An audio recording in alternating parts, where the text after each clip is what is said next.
На открытии выставки «Национальные музыкальные инструменты и традиционная одежда народов Евразии» Кабир Емилов представил свою программу «Человек-оркестр», в ходе которой подарил зрителям удивительную сказку, героями которой стали и русская жалейка, и чудо-колобок, в действительности являющийся кубинским кокосовым орехом, и африканский ксилофон, и узбекский трехметровый карнай. Каждый инструмент не только звучал, но и открывал тайну своего предназначения.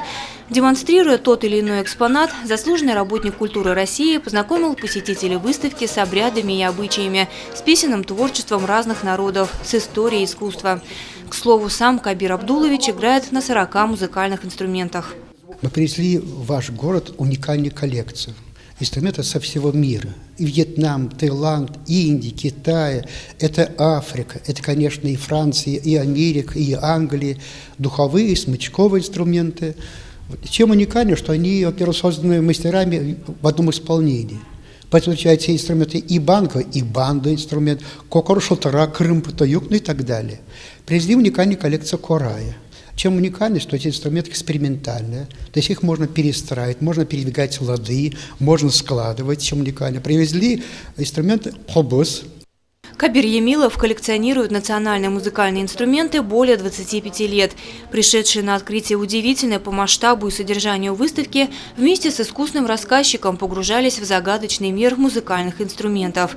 Это мир, где с помощью разных звуков можно избавиться от различных болезней, прогнать злых духов, привлечь к себе удачу, материальные блага, а еще обрести спокойствие и счастливую жизнь. Мастер перевоплощения показал зрителю совершенно иной мир музыкальных инструментов, который поражает своей многогранностью и загадочностью.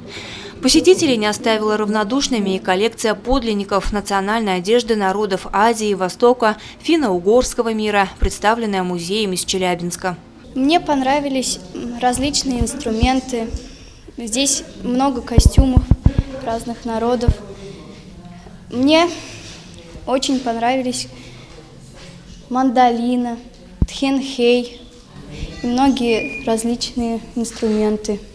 На выставке можно не только посмотреть костюмы, послушать звучание экзотических музыкальных инструментов и рассказы об экспонатах, но и стать участником действия, сфотографироваться в костюме и головном уборе, самому попытаться сыграть на каком-нибудь из представленных экспонатов. Передвижная выставка пробудет в Сибае до 13 октября. Лена Кириллова, Гульхамитов, Радмир Исенгулов, Гульдина Раскильдина, телекомпания СТВ.